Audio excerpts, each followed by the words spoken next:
order and begin by acknowledging with gratitude that we live and work on the traditional unceded territory of the Squamish, whose peoples have been stewards of these lands and I water. see you, but I can't hear you. Cannot hear us, John. There we go. Good now. Fantastic. Whose people have been stewards of these lands and waters surrounding the Tlaloquan, Bowen Island. And welcome to the Bowen Island Municipality meeting Monday, April 13th, 2026. And thank you for joining. I'm Andrew Leonard, the Mayor of Bowen Island Municipality and the Chair of this meeting. I'd like to begin, as I always do, by introducing the other elected members of our council here today. On my far right, we have Councillor Alex Jurgensen. To his left is Councillor and Islands Trustee Sue Ellen Fast. To her left is Councillor and Islands Trustee Judy Getty. To my far left is Councillor Kim Wake. And to his right is Councillor Allison Morse. Joining us online today is Councillor John Saunders. We are also joined by several members of our professional staff team here this afternoon, including our Chief Administrative Officer, Karen Dillon, who also happens to be celebrating a milestone birthday. I will not say the number. The big 50 for him. Yeah, congratulations. Also, our corporate officer, Sophie Insignia, as well as other members of our professional staff will be joining us here today to present agenda items. This meeting is being recorded, and when members of the public speak during the public and answer question, during the question and answer portion of the meeting or public comments, your voice and presence will be included in the permanent recording. It'll be available at bowenislandmunicipality.ca and on our YouTube channel, where it is streaming live to the masses right now. This council meeting is an official forum for the conducting of the business of local government. We all love our home. We are all passionate about what happens here. I would encourage everyone to maintain a constructive and respectful tone during the meeting and to direct comments during the public comment or question and answer portion of the meeting to myself. Those following along online or in the room or later on, the agenda and full council package for this afternoon's meeting, including all of the staff reports and agenda items, is available at bowenislandmunicipality.ca. Council, I will turn our attention to the regular agenda today, and I will look to our corporate officer for the introduction of any late items. There are no late items. And I will look for a motion to approve today's agenda. Moved by Councillor Getty, seconded by Councillor Wake. Discussion, changes, amendments. Not seeing any, I'll call the question. All in favor, raise your hand and say aye. Aye. That carries unanimously. Moving on to public comments. I will look to our corporate officer for public comments here today. We have 6 this afternoon. So 6 public comments. Each commenter will have about 2.5 minutes to make their comments. You will hear a buzzer, a chime, which is basically an iPhone sound at about 2 minutes, 15 seconds to let you know that your time is coming up. We would ask, just for fairness for everybody commenting, that you wrap up your speaking at that point. Any last points to council, and we can move to the next speaker. I will look to our first comment here today. First, we have Rob Purdy. Purdy, welcome. Would you like to join us up here at the front?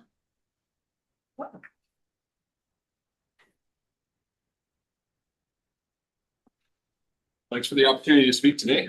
It's the first time I've been in this building. Walking up, I was walked up to the old one. So I'm just here to speak. My wife and I are the owner of property at 628 Lower Road that operates Riley Cidery. We've owned the property since 2019.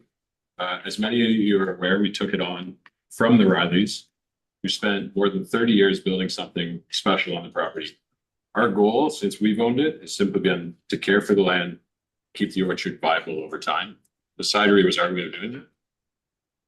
We opened the cidery in 2020. We've operated it successfully as a seasonal business since. Our lives have now taken us to the other side of the country. We're out on the East Coast. There was a long travel day to get here today, but I thought it was important to be here. Over the past 2 years, we've been looking for somebody to transition the property and business to. Throughout this process, we've been very deliberate about who we engage with. For us, this isn't just a piece of real estate. It's a working landscape with a long and unique history. The applicants who you're going to hear from, in our opinion, understand that. They've approached the property thoughtfully and shown a clear interest in long-term stewardship on it. Our hope is simply that the property continues to be well cared for and maintained as an orchard going forward. Thanks for your time today. Thank you, sir.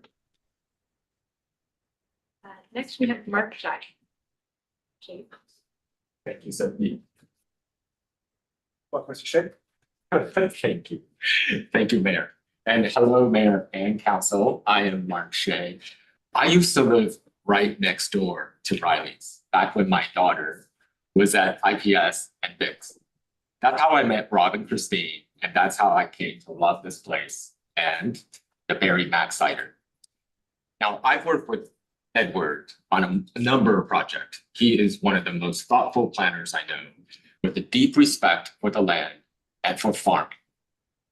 So when I learned that the orchard was still up for sale, Edward was the first person I called. Because taking care of this orchard is bigger than any one person. This is a property that comes with responsibilities. From our conversation with neighbors, we understand there are real concerns: traffic, noise, tourism, and water. We take those concerns seriously through this process. We need to demonstrate solutions to those concerns. We will develop a good neighbors agreement. We will run a low impact operation. But today, I want to correct a false claim that it's a hotel. It is not a hotel. It's a guest house for agritourism. Now, some might say tomato, tomato, but the differences matter. Here's why.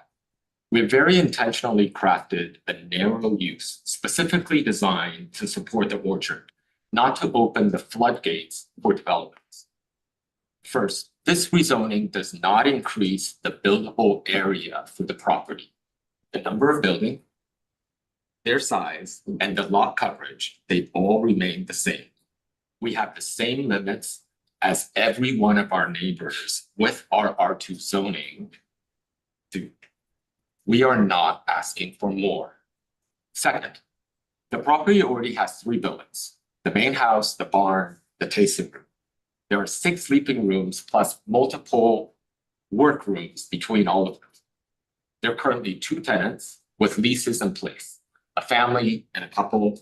So let's say in the future, thank you, that the tenants are ready to move. And we apply through a DP, a BP for the maximum of 10 rooms. We can do a renovation and we can accommodate the agritourism guests in rooms most we already have. Riley's is a special place. It took over 30 years to cultivate. Edward and I, we care, we're here, we're putting our hands up with an idea. With patient capital and real dedication, we want to protect its diversity. We want to keep it open for the community, and we want to contribute to the local economy. So we would very much appreciate an opportunity to take this application to its next step, to have deeper conversations with committee members, staff and council, and with neighbors. We share the same goal here. Let's keep this orchard thriving, and we welcome everyone's ideas to make this proposal better. Thank you. Mr. Shea. Next, we have Edward Porter. Oh, and I believe Edward is on the thing. Hello. Hello, Welcome, Mr. Mayor, Porter. Council. Can you hear us? Yes, can you hear me? Yes, I can. Thank you. Great. Thank you all. Thank you, Mark and Rob. Nice to be here with you, albeit remotely. Wish I could be there.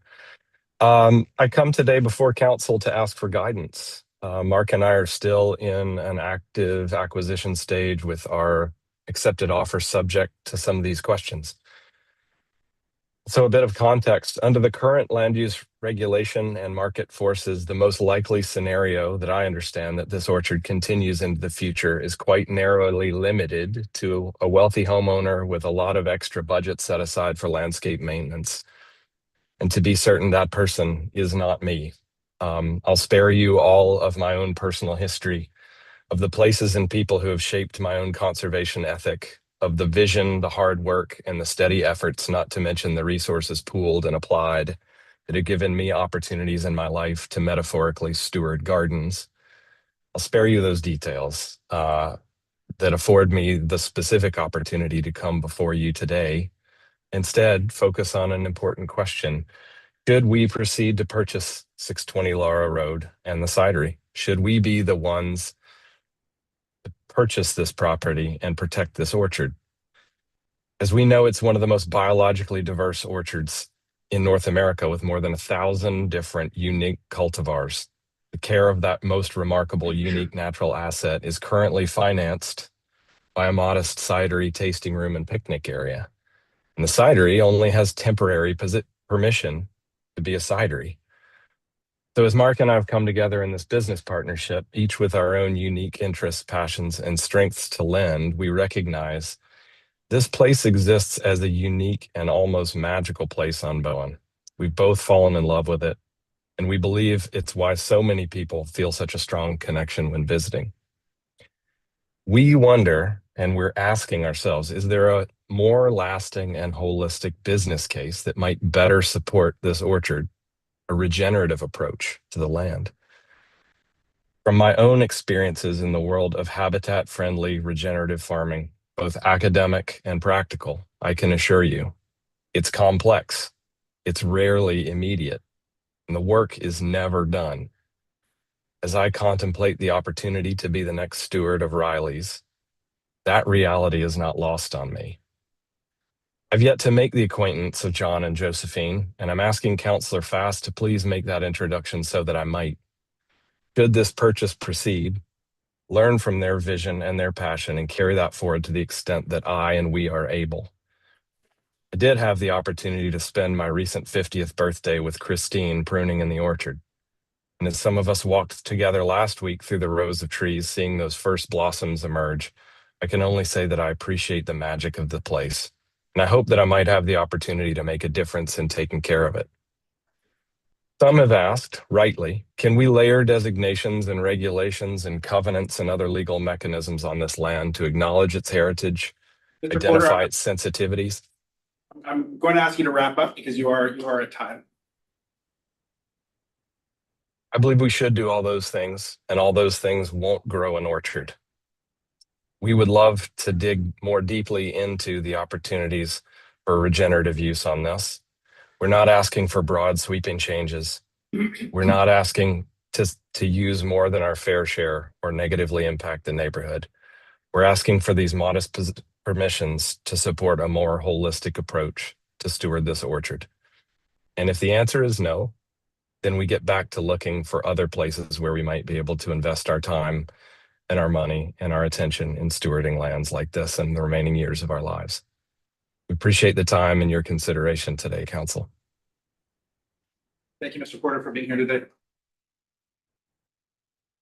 Next, we have Gregory Pollard.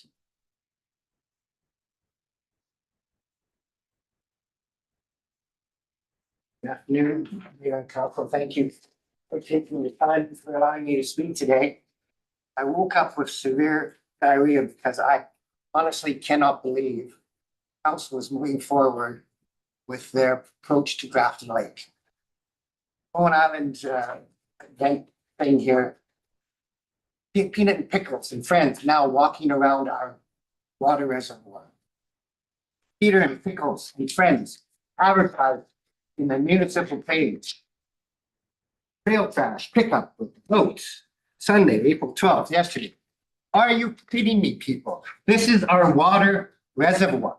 Why out of all of you is no one stopping the progress of turning our water reservoir into a recreational lake? It is not a recreational lake. It never was, never should be. There should be $100,000 every budget that's going to be put towards what is it you're calling it? The Grafton Lake Watershed Management Plan, $100,000. Are you insane? I'm sorry. I don't understand this. I've written Pollard. letters. Mr. Pollard, I'm going to ask you to temper your language, please. So coming in front of council and I have not sworn, Mayor. I have not sworn. no, however, the intent and calling folks insane is not acceptable in this forum. So I would ask you to temper your I language. certainly will. Thank you. Thank you. I apologize if I've offended anyone in council and mayor or the public here. But I honestly don't. We're more than happy to hear constructive comments. So Why? Okay, so a constructive comment would be, sir, if each member of council could tell me and the public here what the reasoning is, what the justification is for turning our Grafton Lake water reservoir into a park and recreational lake. I'd like to hear from each one of you, please, and explain to us why this should be going forward. Why is there not a full-size fence all around our water reservoir with signs saying, please do not enter, no trespassing, this is our water reservoir. I'm sorry, but I need someone to explain to me what is going on. And I'll end at that. Let you take the floor, please.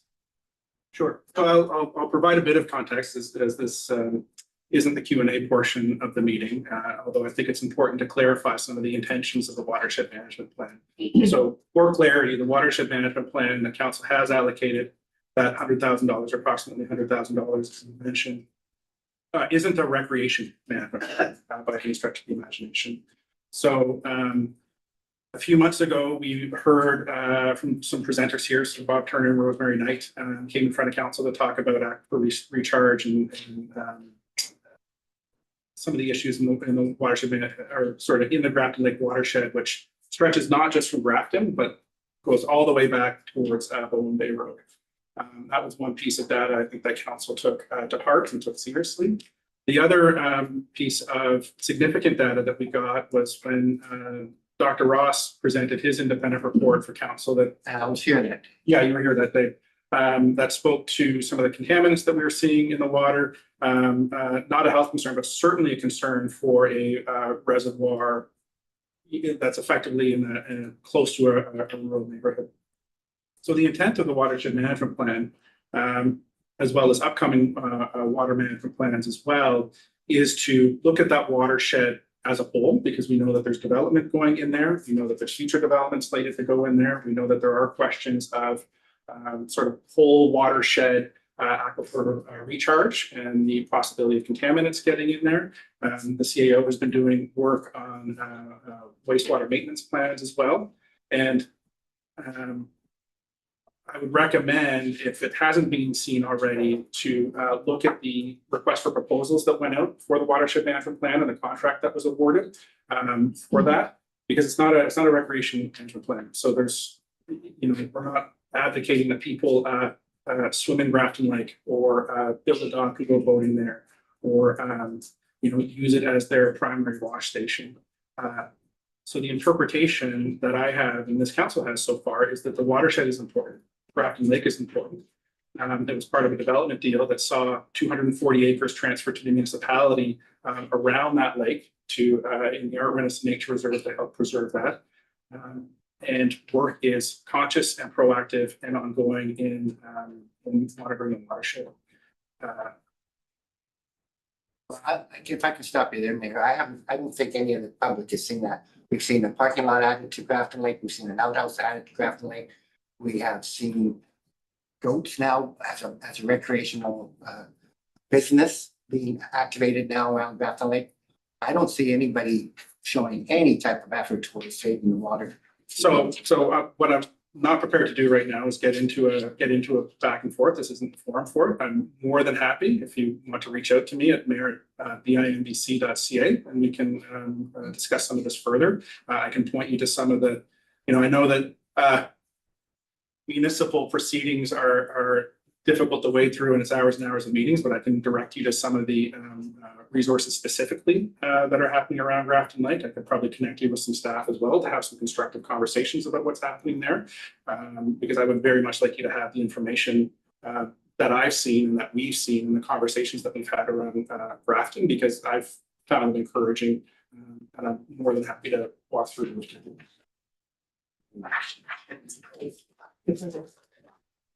Mr. Potter? The only comment I would like to make is one that I made fairly regularly when I was doing mediation. And I think that what you have to say is really important, and I think that it would be very, very helpful. Your presentation is very difficult. Come in with guns blazing and people get defensive and we get sidetracked into other arguments and other ways of deflecting what appears to be a whole lot of energy. Okay, so less heat and more light And we'll work through all of this and help you get some answers that will, I think, help. Well, thank you, Councillor Getty, but I honestly feel that the quiet approach wasn't really getting anybody's attention, so today I just felt that I needed to come over. So it does get everybody's attention, so, and it's a whole lot easier to hear. Thank you. Appreciate your comment. I see another comment from Councillor Jurgensen, and then we'll move on to the next here. Through the chair, Mr. Forward. I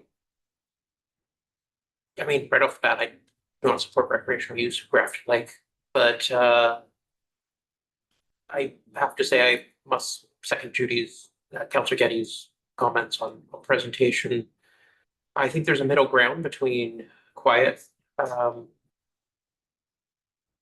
and guns blazing. There's a way to do guns blazing without some of the comments that the mayor had to step in for. And I would just give that as advice as somebody who has been in your position before, has made the same mistakes of doing that. I think the passion to which you come with it today is admirable, and thank you for bringing forward your voice today. But just watching the use of the language would be my caution. Okay. Feel free to reach out to me as well.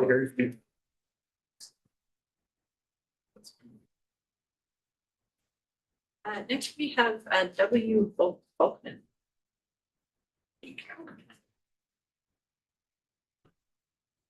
Sorry, the last name was. Mr. Volkman, thank you for being here this afternoon. Good afternoon. My name is Werner Volkmann, joint owner of 1416 West Side Road, the direct neighbors to the west of 620 Laura Road, and therefore impacted most severely by the proposed application under 7.3 of the agenda. I'm here to voice my doubt about the sincerity of the application, specifically the so-called guest house for agritourism. Two comments on the introduction by Mr. Martin linked in the agenda.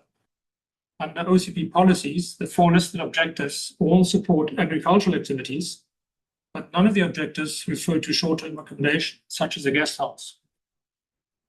Secondly, under proposed development item 2, guest house, the application refers to, and I quote, permitted agritourism uses permitted under agricultural land reserve general regulations for properties within the agricultural land reserve. My comments are, 620 Laura Road is not within the ALR, and therefore the reference to the ALR use regulations is arbitrary at best and misleading at worst.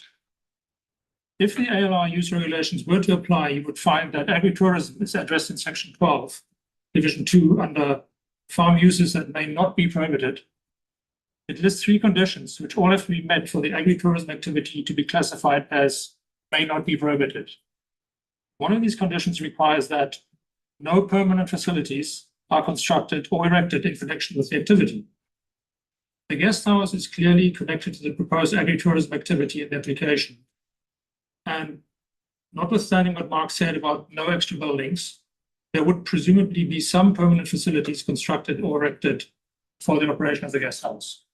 In summary, if this property were in the ALR, the proposed agritourism activity would not automatically be permitted if tied to the guest house. Agritourism of the orchard does not need a 10-bedroom guest house and appears to be a thinly veiled disguise to make money with a guest house. And for that reason, I would ask council to reject the application. Thank you. Finally, we have Scott Matheson.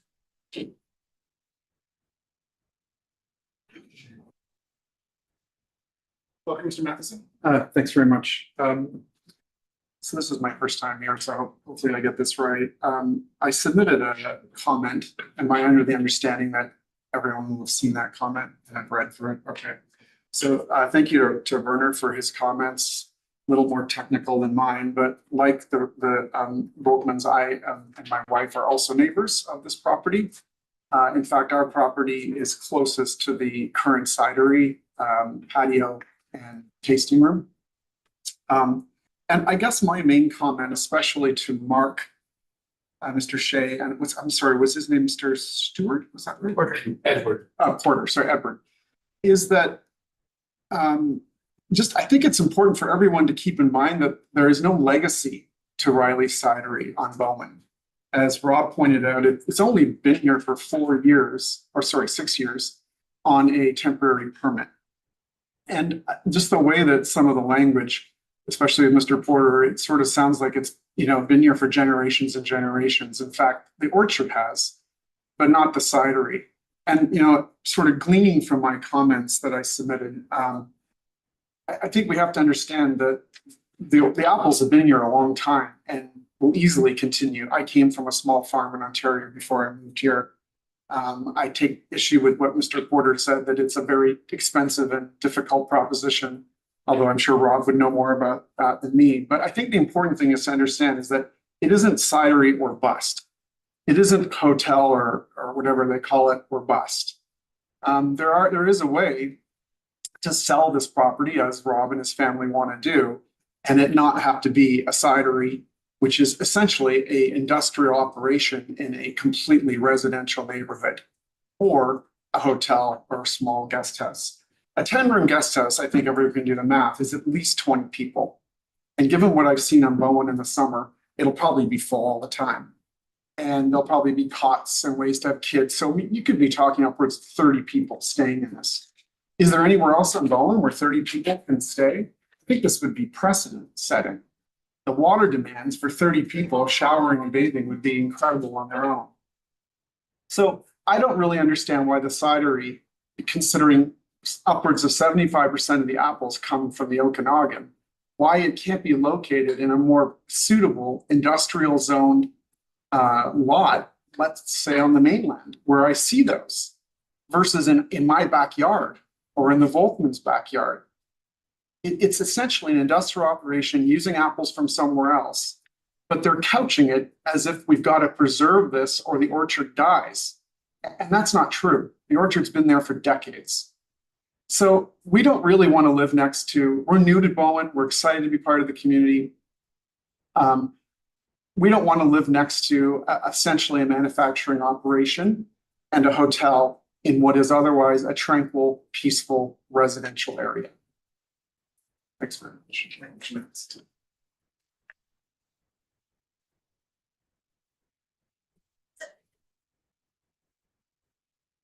Okay, thank you, everyone. Councilor Jurgensen? Thank you, Chair, just through the chair to presenter that there is other sites in Bowen that can accommodate up to 30, Rivendell and Xenia Creative Development Center, just to name a few. But just wanted to add that to the record for clarification, not because I feel it changes the intent of the presentation. Thank you, Councilor Jurgensen. Before moving on, I just want to thank members of the public that showed up here today. Take something to come out in an afternoon on a Monday and sit in front of council.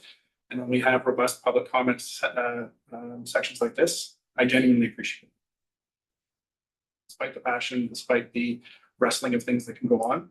So just on behalf of council, my appreciation to everybody that came out today to share their comments. I'll turn council back to the agenda. Moving past delegations we have done today. We are on section 4 of the consent agenda. I will look to council for items to be pulled from the consent agenda. Councilor Getty. 4.2, 12.7, and 12.8. 12.2, 12.7, and 12.8. Okay, Councilor Wade. 12.4. Any other councilors wishing to pull items from the consent agenda? Not seeing any. Can I have a motion to adopt the consent agenda, please? Moved by Councilor Jurgensen, seconded by Councilor Getty. All those in favor, raise your hand and say aye. Aye. Aye. Any opposed? And that carries unanimously. Deal with the consent agenda items that have been pulled in order, starting with 4.2, minutes of the special council meeting held April 1st, 2026. Over to you. Okay, in the minutes of the meeting we had with the Gold Trust, with respect to next steps about the municipal tax requisition calculation, I had asked the question whether or not it was possible for this council to meet in a closed session to talk about that topic. And our corporate officer has indicated that it is possible under 90.2.8.2, I think, some changes of future oh, you don't like the word negotiations, but future negotiations with another level of government. So I have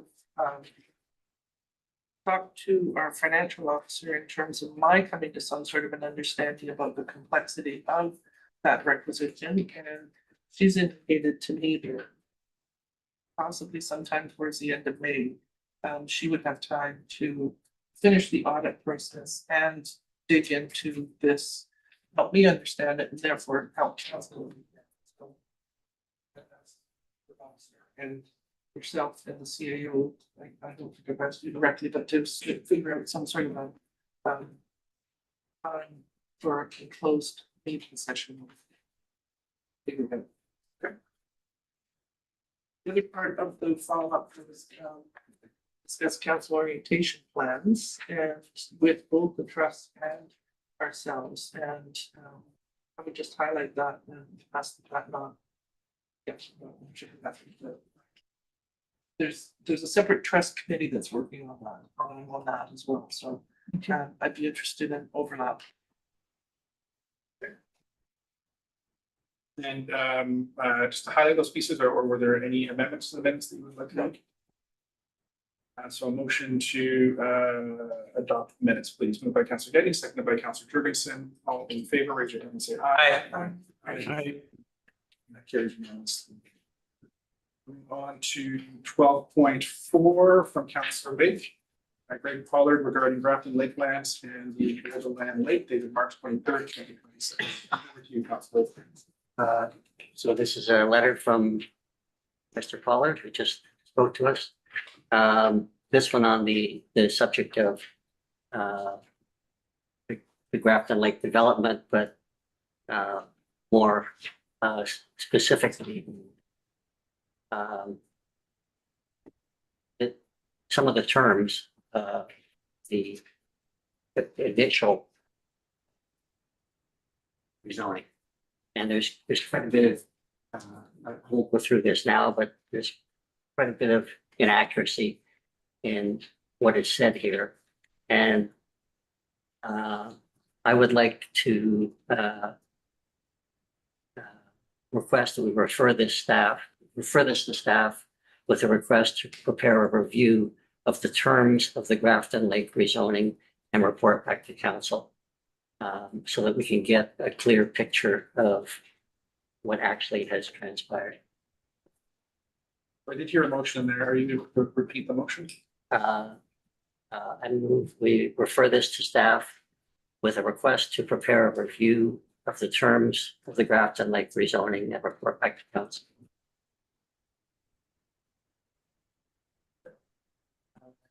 Second from Councillor Getty.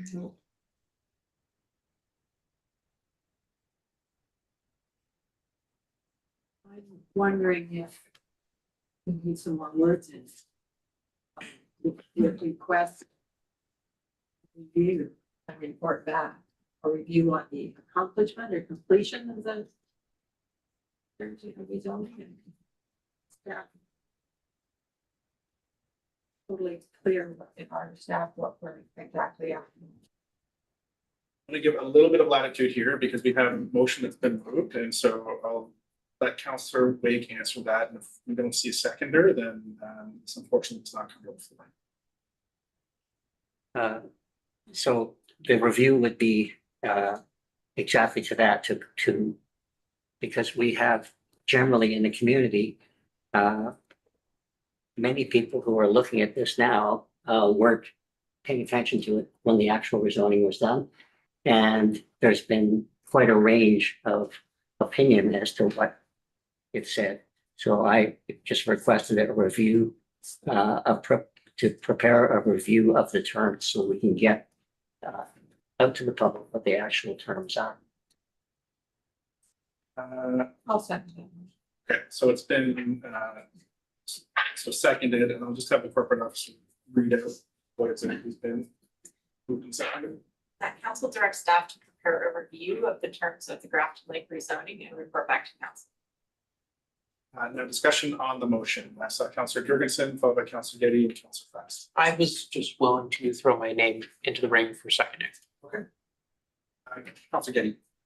At the last meeting, we voted on sending something to, I believe it was, and maybe Planner Martin can help. To the APC and the Environmental Committee, I believe, and to bring that back to council. So that, and I would assume that that would provide a history, because none of this, the people on this council were on the previous one. So there was one vote against it, and there was a comment in the previous undercurrent with respect to how that vote went, and that was brought up at the open house that I had, that you attended, Councillor Wake, in terms of a misunderstanding about what the vote was about.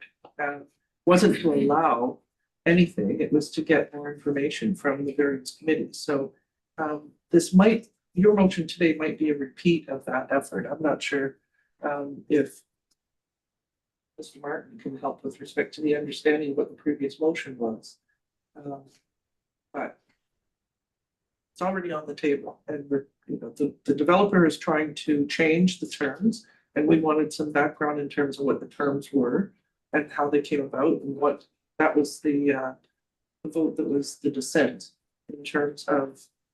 That was all discussed in the previous council, and it was all decided, and it shouldn't be changed, as opposed to what's up now in terms of the situation. So we've asked for an update already. Thank you, Councillor Getty. Councillor Fast. Thank you. When the mover first made his motion, I wrote down motion to refer to staff. Did you mean that this letter be referred to staff for clarification? Yes.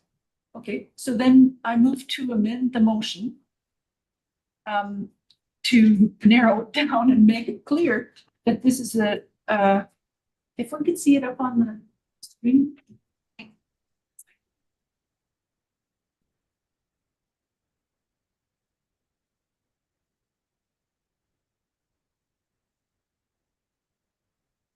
That this is.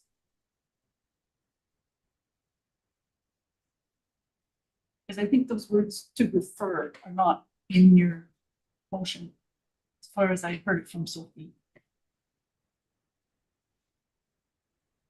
The council directs staff, the council refer this letter to staff. Right. Okay, could you, what did you want to say? I'm just gonna pause this here, so is Okay, is there an can I amendment or say- no? An amendment? Can it say, motion to refer this letter to the letter from Greg Pollard dated March 23rd, 2026 to staff? To staff,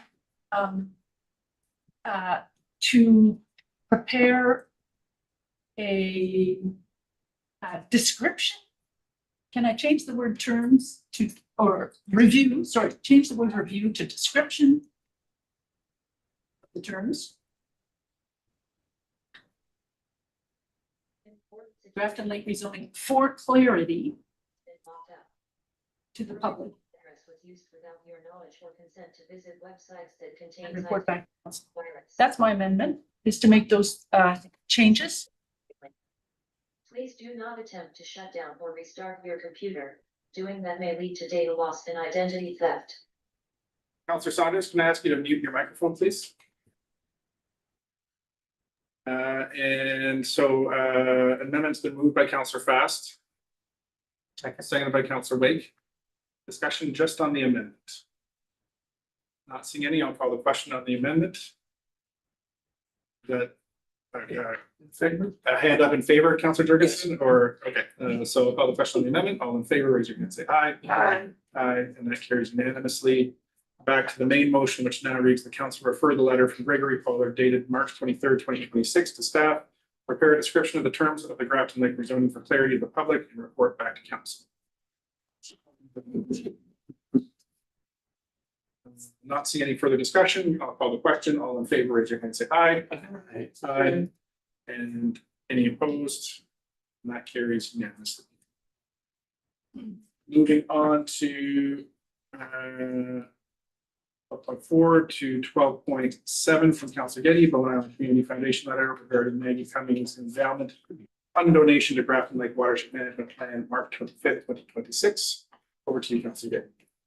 So I just wanted to highlight and underline and spotlight and to thank the Community Foundation. I'm sure we'll be doing a formal letter, but I wanted it on the record and in public that this was going to be very helpful in terms of all the work we need to do in that watershed. So I'm not sure who or when or how we applied, but I'm glad we did, and I'm very thankful that we got. So I would put a motion on the floor that council send a letter of thanks to the Bowen Island Community Foundation regarding the Maggie Cummings Endowment Fund donation that we received. Seconded by Councilor Jurgensen. Yes. I'd like to amend and express thanks to staff for putting together the application. Second on the amendment. Councilor Getty. Call the question on the amendment. All in favor, say aye. Aye. Aye. Back to the main motion. Not seeing further discussion, I will call the question. All in favor, raise your hand, say aye. Aye. Aye, and that carries. And finally, moving on to 12.8, Tracy Saxby regarding initial comments on Fortis BC's application to amend waste discharge permit 110163 dated March 25th. Over to you, Councilor David. So this is a fairly detailed analysis, I suppose, in terms of what's happening. And this is a more detailed and formal follow-up to the letter that we had at the last meeting from Anton Walraven that I was concerned about the language in that. But it's the same problem. So there's 6 attachments to this, all of which are fairly technical and detailed, but all of them point to the fact that the original permits haven't been followed according to all of the opinions that are attached here. And they're asking not only for that to be forgiven, but to increase the discharge. I think it was either 3 times or 6 times. And it's some of the opinions that are in here in terms of the science are quite alarming. So it's suggesting that request council to send a letter to the provincial, federal, and Squamish Nation governments regarding Fortis BC's ongoing failure to comply with its water discharge permit and the gross regulatory failure of these energy regulators. So I would ask that we refer this to staff to draft a letter for your signature for our concerns with respect to the problems with the discharge that have been identified in all of these 6 studies. Apparently is in breach of. So just for clarity, the motion is To ask the staff to draft a letter for your signature. by Councilor Getty. Seconded by Councilor Jurgensen. Councilor Fast at the same time. That's it. Any discussion on this, Councilor Fast? Thank you, Chair. I'm in support of this. I was at the Ocean Watch Task Force's meeting with staff, environment, parks planner Carlos Goose. And this was one of the topics. Squamish District had made a number of motions. And the main message that came out of the discussion, which is, by the way, an action committee of the Howe Sound Biosphere, was not again another big pollution source, just as the whales and herring are returning to the sound. And so I support the motion. Thank you, Councilor Fast. Other discussion on the motion? I am not seeing any. Call the question. All in favor, raise your hand, say aye. Aye. Aye. And that carries unanimously. Consent agenda having been dealt with, I will turn our attention to the rest of the agenda, starting in section 7, bylaws. 7.1, zoning amendments, parks. We have our planner 1, Xerxes Al, joining us here today.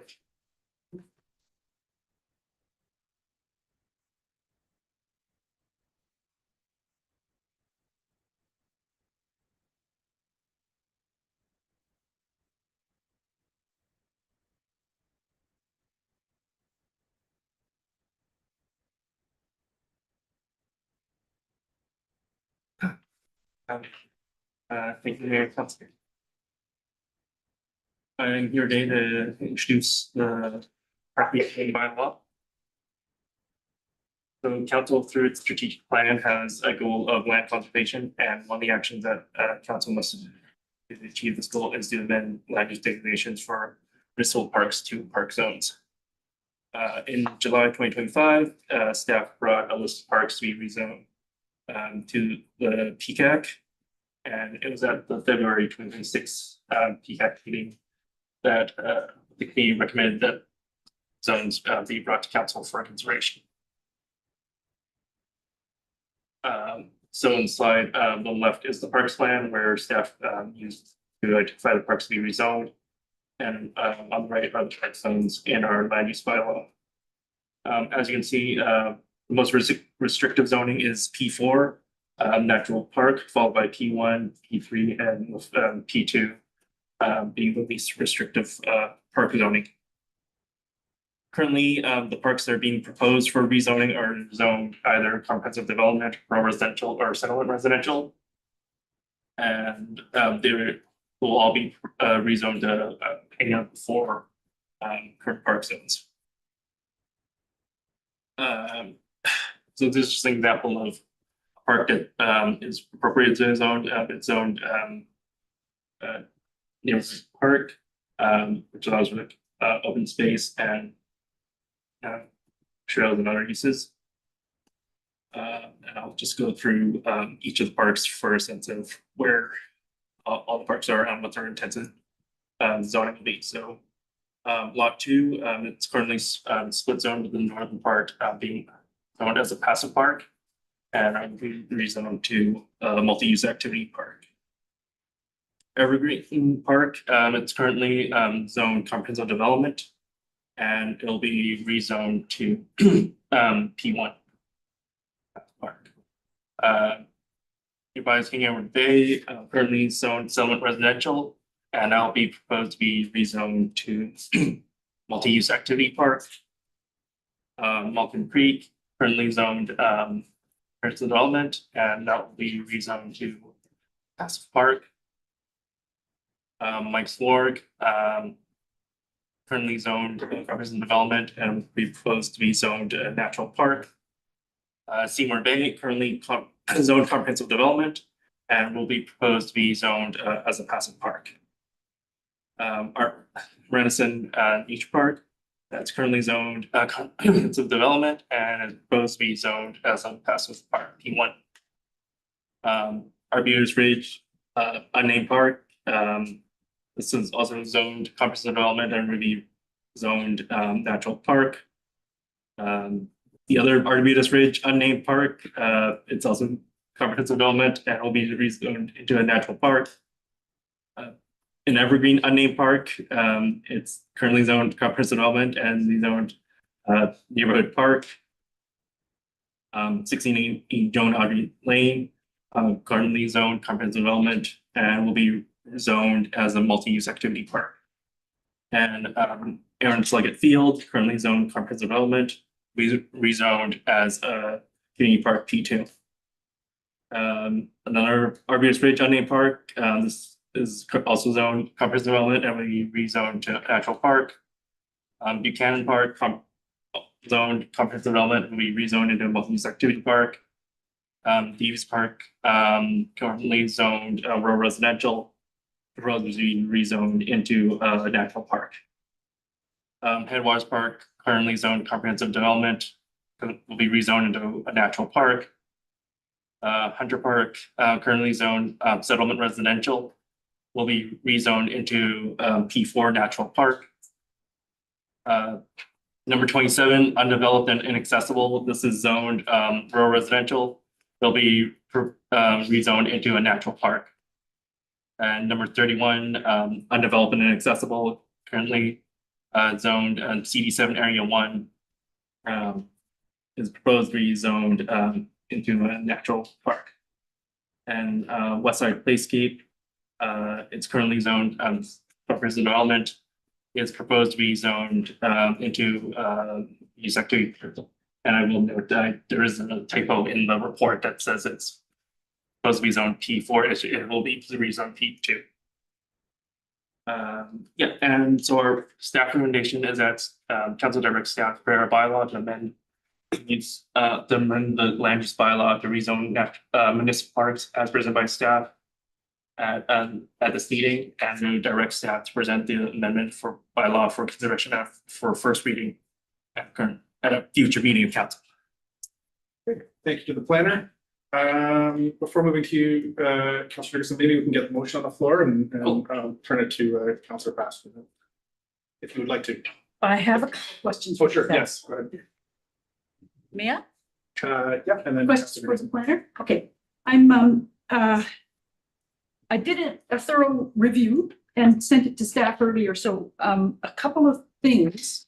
One of them, I was wondering if between our environment and parks planner and Xerxes, could you confirm the Art Renison Nature Reserve? That was going to be, I thought it was P4. As in the bylaw on pages 63, 64. Yeah, through the mayor, yes, It's just your presentation showed it as P2, so I just wanted to. yeah, it should be P4. P4. Okay, thank you. That is what it says in the bylaw portion of the report, so that's fine. And that's on page 63 of 192. And then one other thing I had a question about, and that is in the bylaw on page 64 of 192. That's where the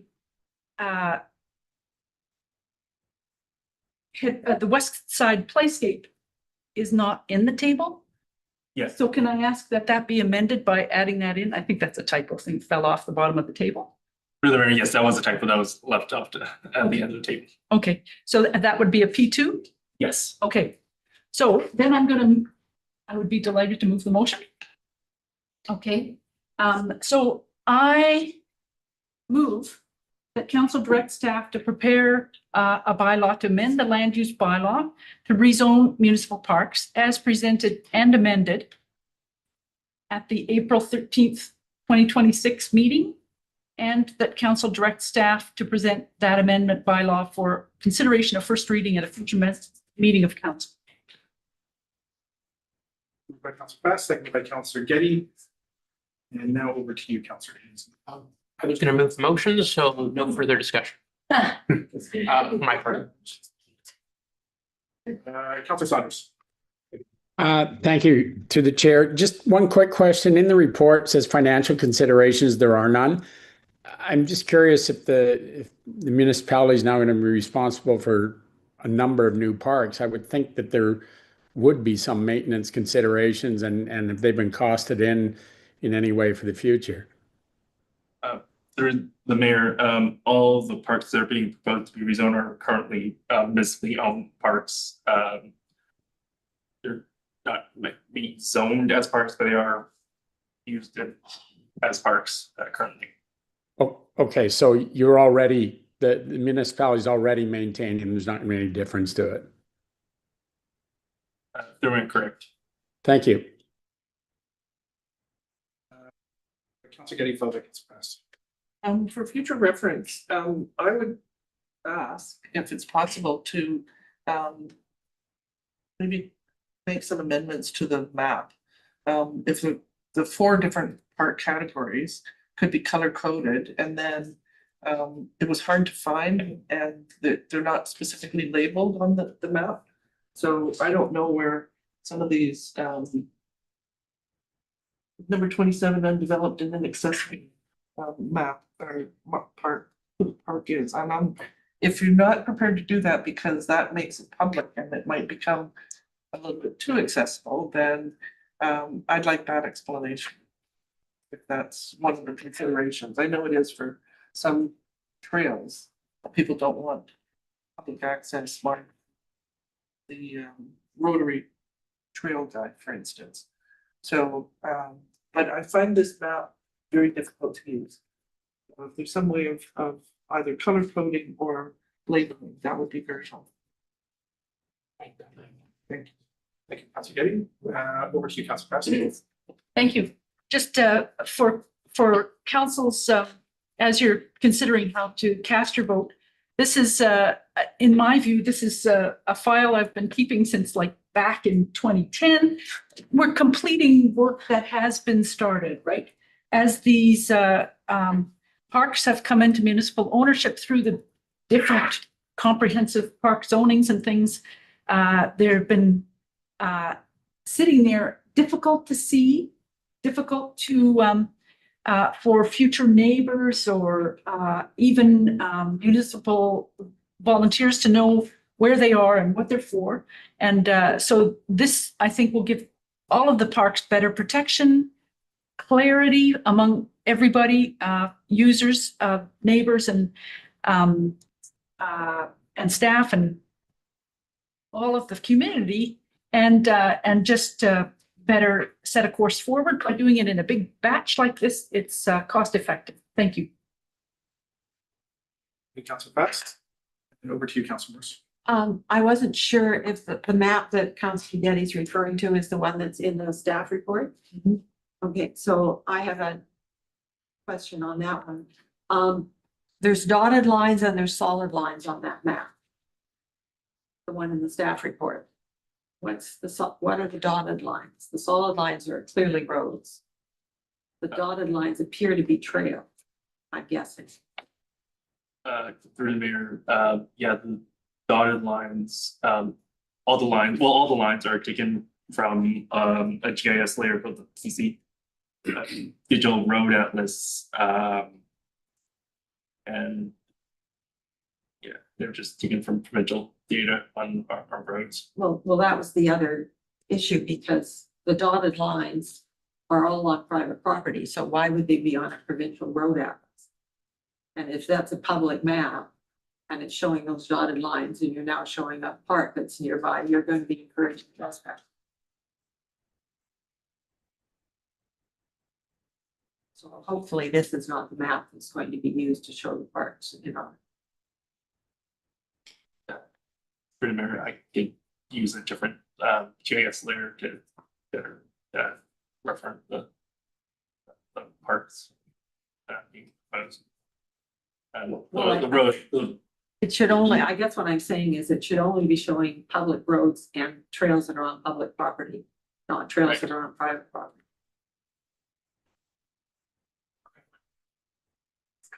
Yeah, through the mayor, we'll take that feedback. Yeah. And incorporate that in the final documents. Thank you.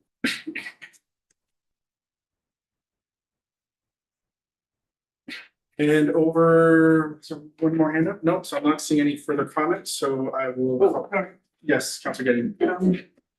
If there could be definitions too, for different kinds of parks. I didn't see that. It's listed, but. It's on the last page. Well, yes, no, it's just a chart. Okay, I'm gonna move on. I'll call the question. All in favor, raise your hand and say aye. Aye. Aye. And that carries unanimously, and some credits to this one, definitely presence to Councilor Fast, who I know has been an advocate for this project and consolidating that piece. So I just wanted to name that. It's Councilor Fast was responsible for putting this into our strategic plan.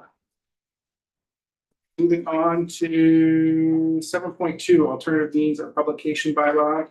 Our Deputy Corporate Officer joining us here today. Perhaps a few short comments, and then we can. Thank you, Mayor and Council, for your time today. This is just hopefully an uncontroversial bylaw. Currently, the community charter provides that for our statutory public notice requirements, require 2 weeks of publication in the local newspaper in response to risk compliance risks, possibility from decline of local newspapers, and consistent with the modernization of communications and widespread use of digital platforms. The community charter has been amended to allow for alternative means of publication of notice requirements. So section 94.2 stipulates that if we create our own bylaw, giving ourselves the means that we would like to use, then we are free to do that. So the bylaw attached has 5 possible means of publication. That is local newspaper. We still have the undercurrent, so we're good to go with that. Bulletin board in the lobby, website, email subscription list, and social media sites. The legislation requires no less than 2 of those methods being used. We usually use 4 or 5, but we'll only chain ourselves to 2. Is the advice. And that's it. Please provide 3 readings or thank you for. Council Ferguson, followed by Council Morse. Through the chair, the deputy corporate officer, I was unclear when reading the bylaw, if this is the place where we would put something like what you and I had spoke about needing mail outs for specific members of the community who for accessibility reasons may need a physical mail out instead, as they are on the other side of the digital divide. Or would that be in somewhere else? That was. So we're corporate officer. To the mayor, this bylaw specifically is formalizing current practices. So the community charter, when we publicize a notice in accordance with section 94, we have to publish that in 2 editions of the newspaper. If we didn't have a local newspaper, we could publish it in 2 other means. So that's why this is an alternative means bylaw and using electronic publication methods. So like the email subscription service. So this doesn't alter any of our current practices. It's just giving us a means, the community charter to legitimize our electronic publishing. Through the chair, so I guess what I'm hearing is that that kind of work would need to be something that would be added as an amendment to a bylaw like this going forward. Is that correct? We have been discussing at the operational level, developing protocols about mailouts in response to our discussion. This is about statutory notice requirements. They were not included in that. Okay, thank you. I appreciate it. Council Ferguson, Council Morse, followed by Council Fest. I just wanted to clarify that you will still continue to use the newspaper as long as it's available. That is from. Absolutely. Yeah, this is just a. Yeah, people that don't do the digital reading and newsletters, and so they do have to rely on that. Because they're very old school. Through the chair, the amendment came out in 2022. Yeah. So we still have a newspaper. We just want to sort of get ahead of the curve in case that would happen. Pass, followed by Council Gay. Thank you, Chair. Thank you for the report. I support this bylaw, and I would like to move the motion in a minute. I just want to say I'm really glad that it I like the wording that it says at least 1 local newspaper, because it doesn't distinguish between hard copy and digital newspaper. And I like that it's open that way, because sometimes the print version blinks out, but the online version carries on. And secondly, this is for formal things like notices of public hearing and things that we're required as a municipality to let the community know. And I'm seeing nodding, so I'm assuming that's correct. Yeah. And so this may not include everything. And this is just giving us as a municipality the permission to not only rely on the newspaper, which is what the old stuff bylaw says, right? So this, I support this as giving us more options, and I would be pleased to read the motion. Council Gay. This has been discussed at the trust as well, and there's a lot of communities that have lost their local newspaper.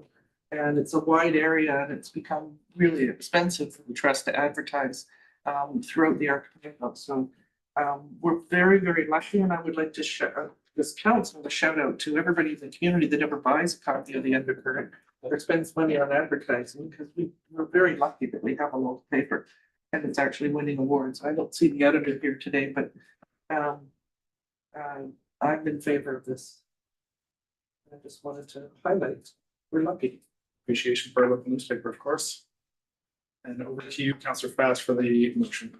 Thank you. I move that bylaw number 718/2026, cited as Bowen Island Municipality Public Notice Bylaw number 718/2026, be read a first, second, and third time. Moved by Councillor Fast, seconded by Councillor Jurgensen. Any further discussion? Question, all in favor, raise your hand, say aye. Aye. Aye. And that carries unanimously. Thank you for your time. Thank you, Ms. Short. Moving on to 7.3, 620 Laura Road, application to rezone RZ 2026-014. We have Daniel Martin, our manager of planning and development, joining us here today.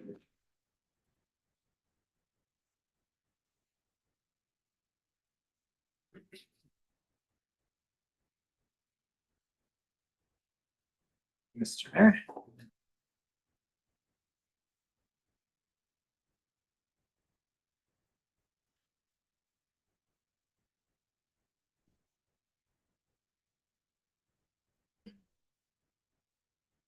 So I'm here today to introduce an application to amend our land use bylaw at property of 620 Lower Road.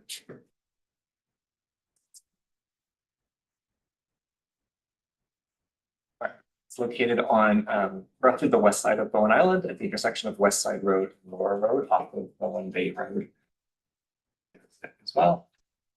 By way of context for this property, a temporary use permit was issued by council in March 2021 for a 3-year term, and that temporary use permit permitted cider use as defined in the permit, and with several restrictions about maximum floor area and permitted accessory uses on the property.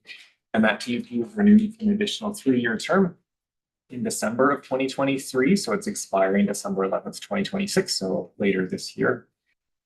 So we've received an application to amend the land use bylaw to permit 2 additional uses on the property. The first being cidery. So that what's proposed is to use the same definitions and the same restrictions as currently permitted under the temporary use permit, but to permanently allow that land use that's permitted under the temporary use permit. And the second is a guest house use with some restrictions around it, but essentially a guest house as defined in our land use bylaw, except the total guest bedrooms limited to 10. There's no additional dwelling unit for the owner, operator, or staff and their family. And the application links that to the agriculture use permitted on the property.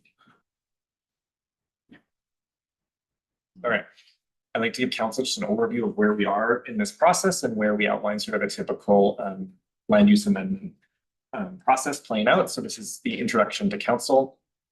At this stage, we typically seek referral to committees who would come back to council with the result of the referrals before moving to a bylaw for first reading. After first reading, we're required to refer to the Islands Trust, and typically we refer again to our advisory committees and to a public open house. Coming back to council for second reading before proceeding to a public hearing if required by council. Bylaw for third reading and then considered for adoption. So just noting that the public hearing, if it's a bylaw consistent with the official community plan, it's council may opt not to require a public hearing in those cases, in which case we would give notice of first reading. I note in the report that this would be one we would recommend proceeds that we do go to a public hearing. So that's why I've shown it on this plan. Otherwise, you have to give that that direction prior to first reading that you want to instead give notice of first reading instead of a public hearing. In terms of the current zoning of the property, it's currently located in the rural residential 2 zone. So you'll see sort of everything on the north side of West Side Road is in that RR2 zone. Everything on the south side is in RR3. But the land use permissions between RR2 and RR3 are essentially the same. It's just lot sizes differ. But that RR2 zone allows dwelling in agriculture, stable, and kennel. It allows a series of accessory uses. I've included there. It allows residential guest accommodation, which is short-term rental, and home occupation, bed and breakfast. Obviously, subject to Bill 35. I was saying 35, the provincial short-term rental and the principal residence requirements for those uses. Okay. Staff discussion. This is just copying over from the report, but flagging a couple of things that are always of concern in applications on Bowen, so water and septic. Then we have suggested recommendations or suggested requirements from Vancouver Coastal Health for both of these. So recommending assessment from a professional hydrologist in terms of water, so the demand and the quality of water on the property. And in terms of septic, requiring the proponent to engage a registered on-site wastewater practitioner about the intended use of the property won't have a negative impact on the wastewater system, and that system can handle the proposed new use. And so staff obviously would support that requirement and seek that through the rezoning application. And then flagging the conservation development policies. This is the policy of council to be used when considering applications for rezoning. The goal of the policy is that a minimum of 50% of the total land subject to rezoning is protected from further development. Priority is to be given to protection of any identified sensitive area and green space. Areas of the property suitable for protection would include the riparian area of Murray Creek that flows through the property. And the existing farmlands. One of the sort of areas that can be protected from development under the policy is agricultural land. So it seems like the apple orchards could, example, be covenanted as agriculture nature. And so we recommend further discussion with the council moves forward with the application and the referrals, and more discussion with the Parks Environment Climate Action Advisory Committee would be appropriate. And then I'm going to my part of my report that talks about alternatives. Some of these you're no doubt familiar with, but so the first one is alternative for council is to direct staff to begin work on amendment bylaws while the referrals are underway. And that way we would return to council for consideration of first reading instead of the results of referrals. So essentially eliminate one council meeting in the process. Second one I'm flagging here, council may seek amendments to an application at this stage or any stage of an application. Given this application outlines 2 proposed additional land uses, council could say at this point that you're comfortable with one of them and not the other one, and make that kind of motion at this stage. Or if that's the case, council could instead do it in your discussion. You could indicate, more acceptance for one than the other, but still refer to committees. And then based on neighborhood feedback we received in letters in advance of this meeting, and then again in person at this meeting, council could, as an alternative, defer consideration of the application until an updated OCP is complete. So I note here, council moved the motion to that effect for a nearby property on the West Side Road that was seeking to amend both the official community plan and the land use bylaw. So I put here in italics the motion that council could make to mirror that same deferral. I'll note here that, compared with the other application, in this case, if council does move that, given the expiry of the temporary use permit in December, it would likely and almost certainly mean that, there is not time for an official, an OCP to be updated and adopted, and then a subsequent rezoning application to take place. So council, in making that motion, should be aware that this would mean that the TUP would likely expire before council would consider an amendment to permit the continued use for the side of use. So with all that in mind, the staff recommendation is to refer this application to the Advisory Planning Commission and the Parks Environment Climate Action Advisory Committee for a recommendation, and direct staff to report back with the results of that referral. Thank you. Questions for the planner, Councillor Jurgensen? Through the chair to Planner Martin. Thank you very much for your presentation.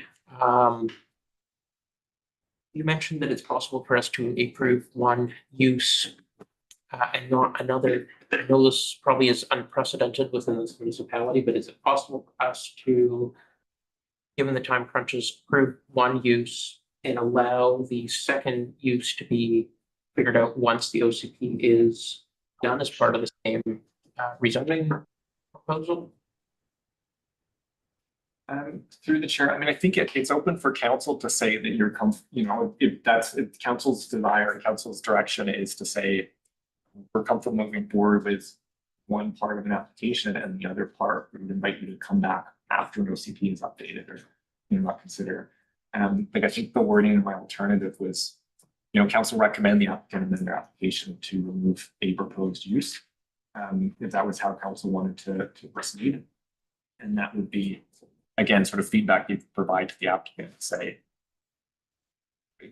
council wishes to move forward with part of the application and not the other part. That's I think open for council. But there's no way for council to say that that would be part of the same rezoning application. What you're describing sounds to me like they would come back and they'd have to restart the rezoning process for the second use. Is that correct? Correct. Okay.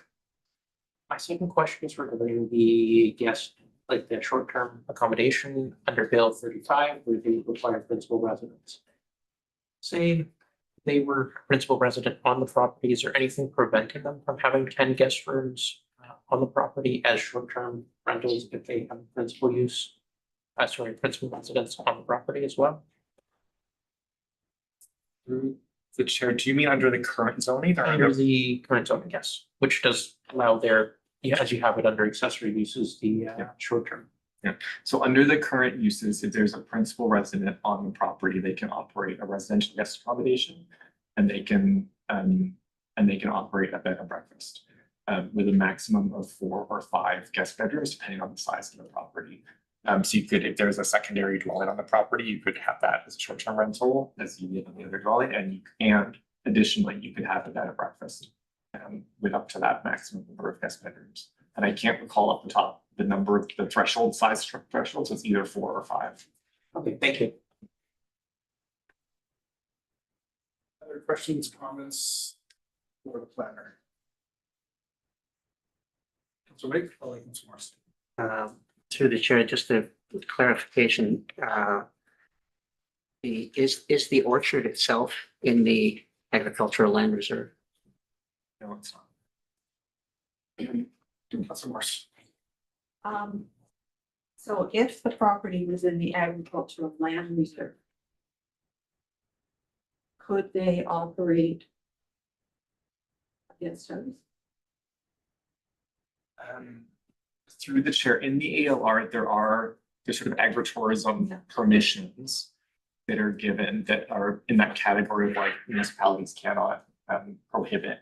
And you'd have to then meet the requirements. So, you know, there's an avenue of agritourism that is permitted in the ALR. It's outside of the municipality's approval. The ALR does have, or the ALC, the Agricultural Land Commission does have requirements that you need to meet that requirement, but the municipality cannot.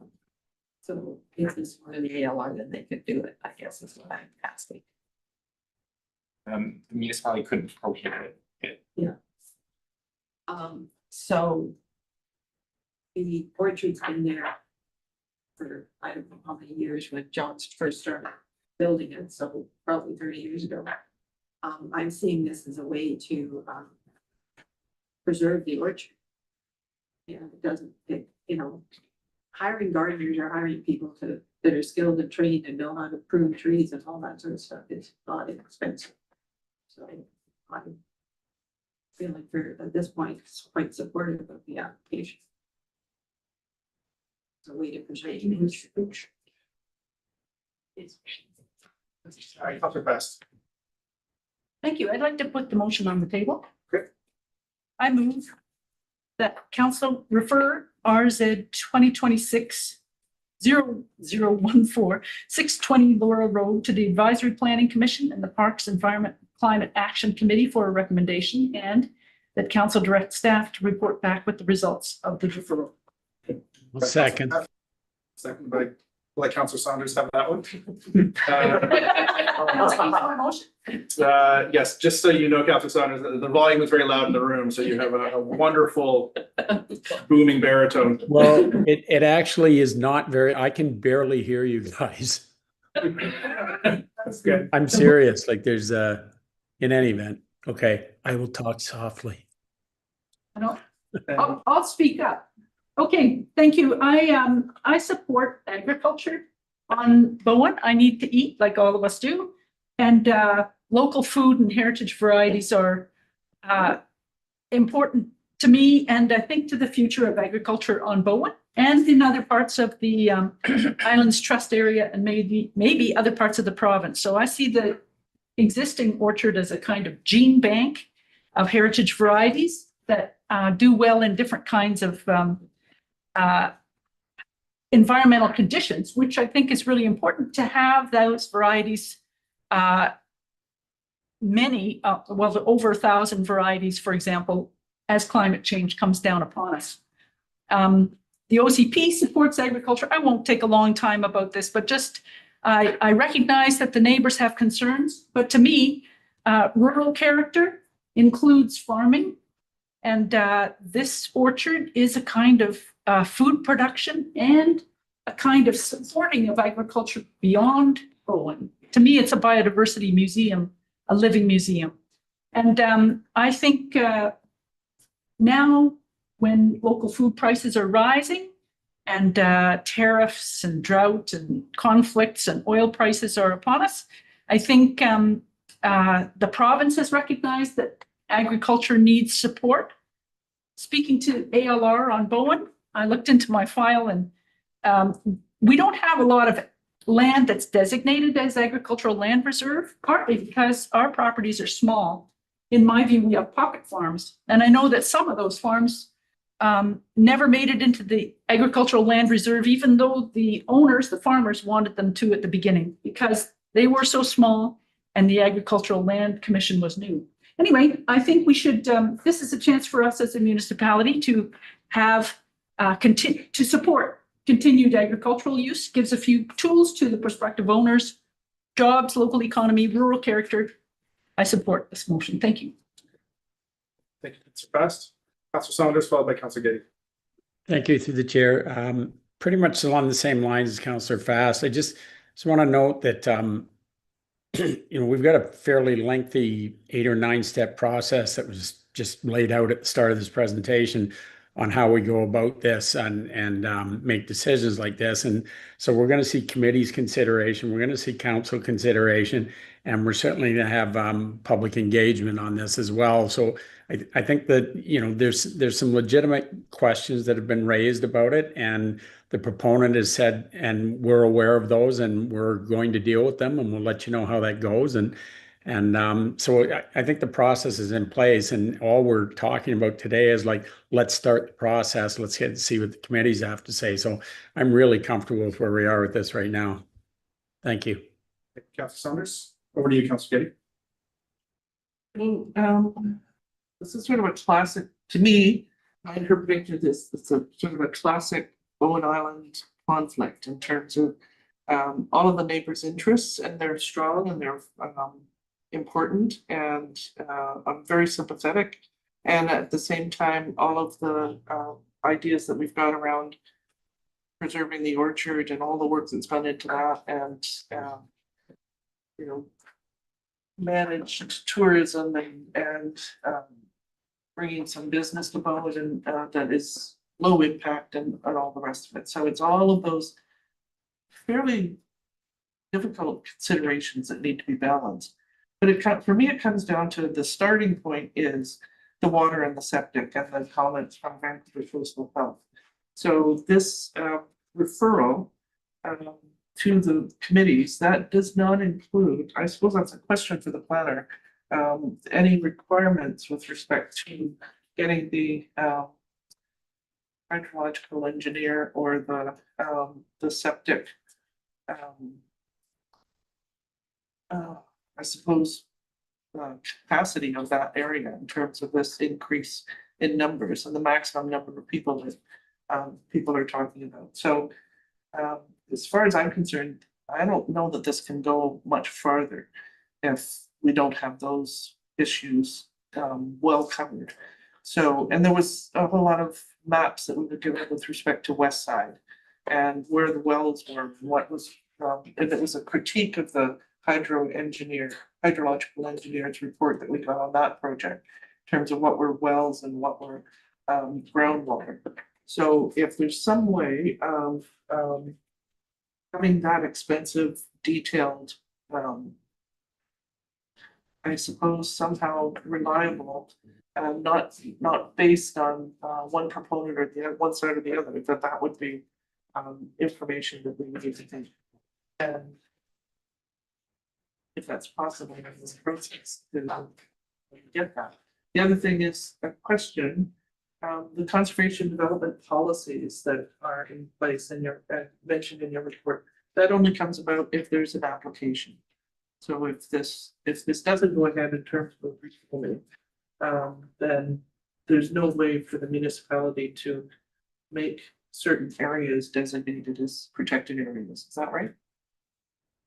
Through the chair, so to the last point, that's correct. The conservation development policy kicks in at every zoning, and that's when the municipality can require something in return the rezoning application.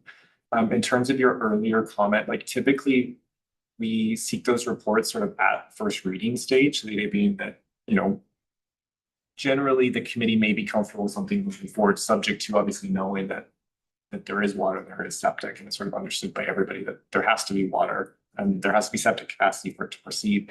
In terms of the West Side Road rezoning and OCP amendment, council never received the full water report because again, it didn't make it to the first reading stage. That application is deferred at results for referral instead of it and not at first reading.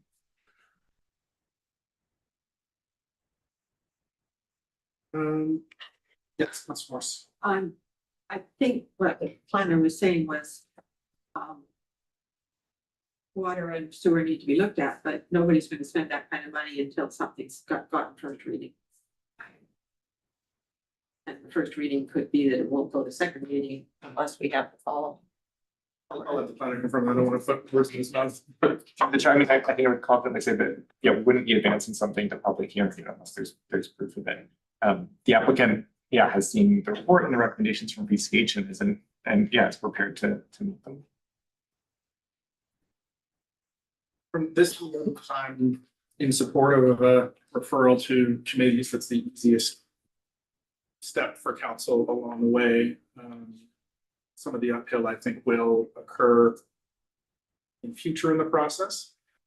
The only concern I'll presence from this chair is that the application feels a little bit like trying to feed two birds with one scone, and I'm worried about the size of that scone.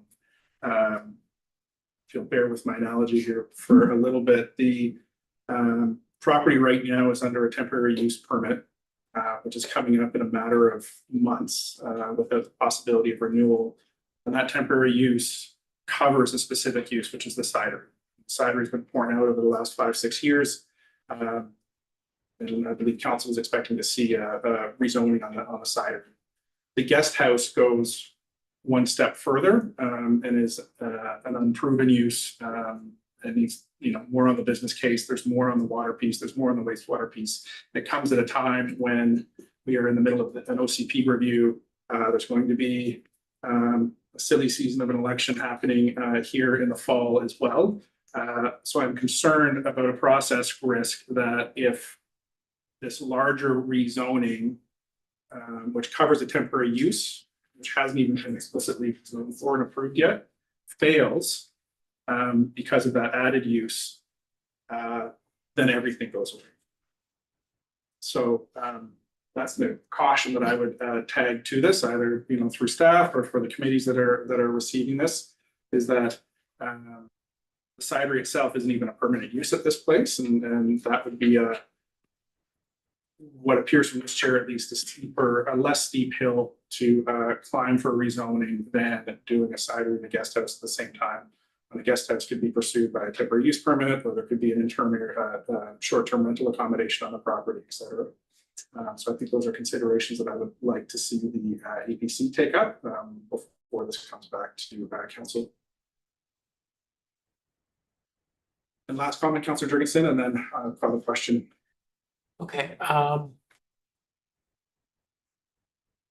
there's certainly a lot to think about that's been said around the table. I won't rehash it, but I will refer to Councillor Fast's comments on preserving the orchard as being a good benefit of this project. To me, that would mean no less than protections for that orchard being through legal mechanisms, which the applicant has indicated is something they'd be willing to do.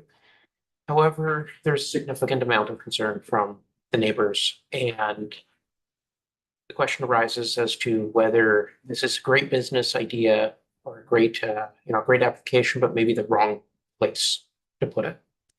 And I think as we go through this process, we need to definitely look and see to make sure that this is not something that is putting something to fix one problem of losing the orchards, but creating another problem for the neighbors around it. And I think that would be what I would be looking to see out of this process, was that we're not just trading one problem for another and creating something that truly works for the neighborhood. I, at this point, cannot support the application. I am open to dialoguing with the applicants to learn more about their project, but not willing to support the project as the application currently stands. Yeah, and just for clarity, this is just a motion to refer to committee. Understood. And with that, I will call the question for referral. All in favor, raise your hand, say aye. Aye. Aye. Any opposed? That carries with Councillor Jurgensen in opposition.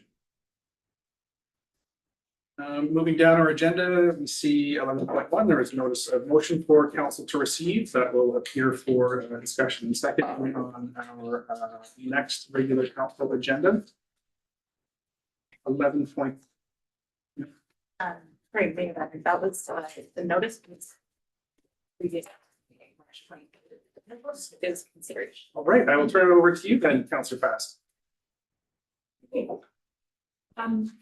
Yeah, the notice of motion was in the consent agenda earlier, and so I've provided the report there, page 144, and you'll see that both my name and Trustee Judy Getty's name are on there as bringing this motion to the council. And basically, I won't go through it all, but the question is to me, can we refer it to the OCP or should we leave it unexamined? Is it better for the community in the future to have a gray area in the community waterfront? Or is this unfinished business? And like the conservation development and the other policies that were council referred a few weeks ago to the OCP steering committee, I'm just hoping that the boat launch ramp and the narrower trail access that goes from the front of the old general store back to the boardwalk, the shortcut there across the lawn. Some of these things that I believe I've seen in the documents, are they protected? I don't know if they are. It looks to me like we've got a legal development permit area that should either be revoked, referred to the OCP steering committee for consideration in the new, and their consultants with the new upcoming OCP, or daylighted, like it's kind of down there in our files as a signed permit with conditions. And I think, you know, I'm taking the advice of Dr. Dave Whitty bringing this to council here, because he says the OCP should be amended accordingly to ensure that the commitments are captured. Because at the time, the permit wasn't in the planning office that he ran across. And I would note at that time, there was no municipal planner. That's why Dr. Dave Whitty, who had been the chair of the OCP committee, steering committee, became the planner, and I stepped into the role as chair. So I feel a certain responsibility here. I want to take his advice. I'd like to finish what has been started and figure out, is that development permit area real? And if it is, what should we do with it? And the simplest way I can see to do that is to take Dr. Woody's advice and basically refer it to the OCP steering committee and their consultants for consideration in the upcoming OCP. And I'm assuming this is considered moved and seconded by yourself and Councillor Getty? Yes. Okay. And over to you, Councillor Moore, followed by Councillor Jurgensen. So a curiosity question, this resolution was brought forward in September 4th, 2018, and it was subsequently withdrawn at that meeting. So I'm wondering why it's coming forward again. I'll let the councillor respond to that. Through the chair. I brought this idea forward, this question of the development variance permit forward to two councils. But neither of those times did I have an OCP steering committee to refer it to. Instead, it would have been referring it to staff who already had high workloads and asking staff to undertake something that wasn't in the strategic plan. So I withdrew the last one. I think I withdrew the other one, I forget. But this to me is, as you see, work that's started and needs to be tied up with a nice little bow on it. Like, what happened to it? Did we just leave it to sink? Thank you. Follow up. There is a covenant, registered statutory right of way, as far as I'm aware, on the boardwalk already now. The building has been built, the area is largely developed, so I'm not quite sure why there's any need for DPA. Public boat launches there. Thank you. I'm not in favor of doing. Over to you, Councillor Jurgensen. Along with Councillor Morris, I also sit on the official community plan steering committee, and I would be in support of referring this to the OCP because one way or the other, whether it's deemed that it's not necessary any further or not, I agree with Councillor Fast that it does need to be examined and concluded, and that the OCP amendment or OCP update process that we're currently undertaking sounds to me like as good as any of an opportunity to do it without increasing staff workload. So I'm in support. Councillor Jurgensen, over to you, Councillor Gay. Every time the mention of boat launch out at Tunstall Bay gets mentioned, I had always thought that there was something in the development permit for the Snow Cove Arena that protected that boat launch. And so I asked a couple of questions various times. I can't even remember if I was on this committee, on this council or prior to that, but I've never been able to hunt down these documents. So it was going through and actually the one of the links that Councillor Morris provided in her email questioning why this is being brought back before council talks about the previous, at least one previous time that it was brought up by Councillor Fast, and it seemed to me that that was a discussion about the float homes being created and whether or not it would be an apartment above the security office, part of the marina and things like that. So slightly different. And if seems to me that there may be overlap, there may already be a statutory covenant, there may be some documents, but there's still things up in the air and questions. And I think that if we do have the OCP and some way of attaching development permits and clarification, that would be a good thing for the water. I think that's an important area for the community, and this is housekeeping, tiny. I don't think it's changing or challenging anything. That's an area that the community is very much interested in, and it's double check. Councillor Following up on Councillor Getty's comments, obviously there's a concern here and an unfinished process. And I don't think it does any harm to, and it would be a good thing to work through it and complete it. So everybody's mind can be set at ease. Not seeing any further comments or questions, I will call the question. All in favor of referral to the OCP, raise your hand and say aye. Aye. Any opposed? So Morris, that carries with Councillor Morris in opposition. Moving on to 11.2, update to Council on Metro Vancouver business. 2 meetings were held. The regional park meeting was a short one. The minutes are included there. The board of directors meeting included primarily some regional growth strategy amendments being presented by Surrey and Maple Ridge.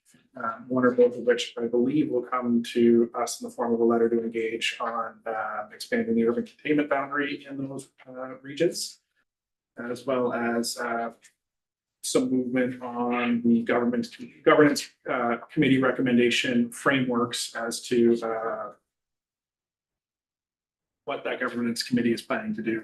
I think just based on some of the discussion that I've heard from corners of the community so far, important to name that Bowen's seat on Metro Vancouver is not up on the chopping block or wouldn't be removed. Any changes to this would require a legislative amendment from the province. And what would likely change would be what we see in the large municipalities like Vancouver or Surrey that have 5 or 6 members sitting on the board, each of which have 5 or 6 votes apiece in the regional district weighted vote model. The number of people sitting on the board might shift.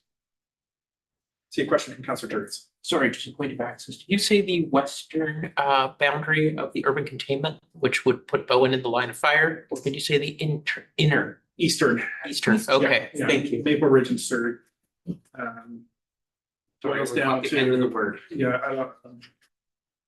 boils down to Surrey wanting full control over everything that's within Surrey.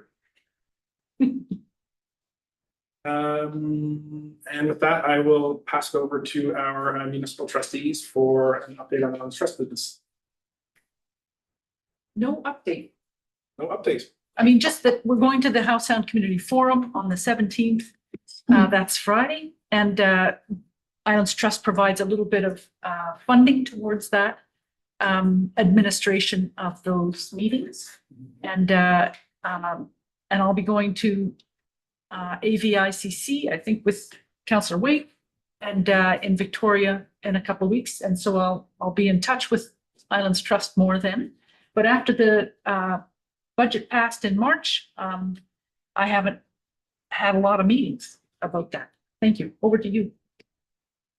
Yeah, there's been no meetings, but there are some coming up. So the governance committee is going to be meeting the end of April on the 29th. And one of the topics, we've got ongoing review of all of the different policies and how there's a bunch of overlap and we can maybe streamline and make the whole process a little bit more accessible. But one of the things that we're going to be discussing is the code of conduct that the province has brought forward in terms of it being a universal and whether that's going to have any effect. I don't think it'll change anything, that the trust has a pretty good code of conduct and fairly strong one. So that's coming up the end of April. We've got this Wednesday is the agenda decision. So we'll get that sorted out. And there's a committee of the whole meeting on May the 13th for the whole of the trust.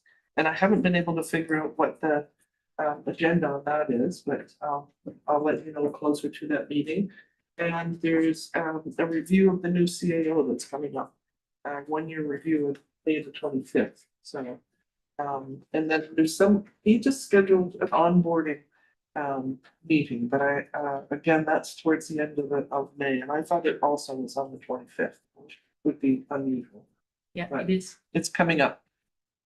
Oh, no, nothing recent in the past, and something that we can report on more later. So we are on updates. We've got some time. I'm going to just give a brief update on the meeting that CAO and I had on Friday with the CEO of BC Ferries and the VP of Public Affairs. Just discuss again some of the ferry issues that we're having here on island, as well as ways to collaborate. The results of the meeting, I would say, were mixed. On the discussion of advocacy to the province with the upcoming negotiations between BC Ferries and the Performance Term 7 contract that's about to get under. Yeah, PT 7. There was discussion as to how local governments, in particular Bowen and BC Ferries, could collaborate despite operational disagreements about what sort of united rules we could put the province in those negotiations to ensure that the province understands that ferries need investment, that they are languishing, and that something needs to happen with them. And there was discussion to move forward collaboratively with that. There was movement on the potential of a data sharing agreement between Bowen Island and BC Ferries, such that we would be able to get some more granular data from BC Ferries as a means of better being able to know and schedule our own ferry marshalling initiatives. The piece that I will call maybe disappointing was BC Ferries has declined to provide us with any ongoing funding for our ferry marshalling program or roadway improvements for infrastructure or congestion management and such. So they will not be renewing their $50,000 commitment from last year, nor their $4,000 commitment from years previous to defray the cost of their operations on Bowen Island.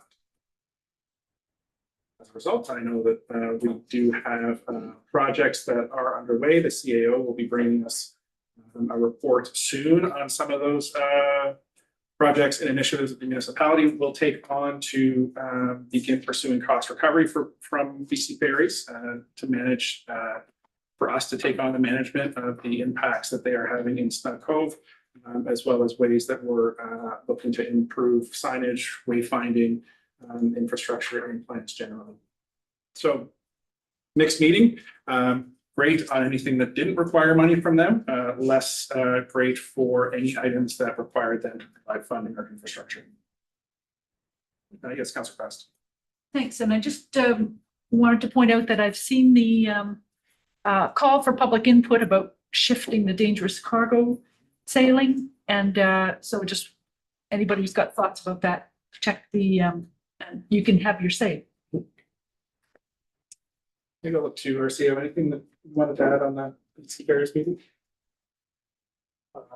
Yeah, Mr. Mayor, I think you've captured main points. The only thing I can add is that we'll have substantive staff-to-staff discussions on how the CEO of BC Ferries is going to appear before council and what it is we are hoping to achieve. I understand they want to come with something. It might not be at the level that we're seeking, but I think there's some positive collaborative pieces that they want to highlight, such as the adjustments in the TDG sailing time as being one example. Thank you. I'm not seeing any further questions. We'll move on to section 13 question period. So question period is an opportunity for members of the public to request clarification or ask a follow-up question relating to an item discussed at the meeting. Questions must relate to an item on the agenda. Questions must be directed to the mayor. Questions are limited to 2 questions per speaker and must not exceed 3 minutes total. But for folks in the gallery or online that wish to ask questions of council here today, not seeing any, so I will look for a motion to adjourn, please. Moved by Councillor Jurgensen, seconded by Councillor Getty. All in favor, raise your hand, say aye. Aye. Aye. And we are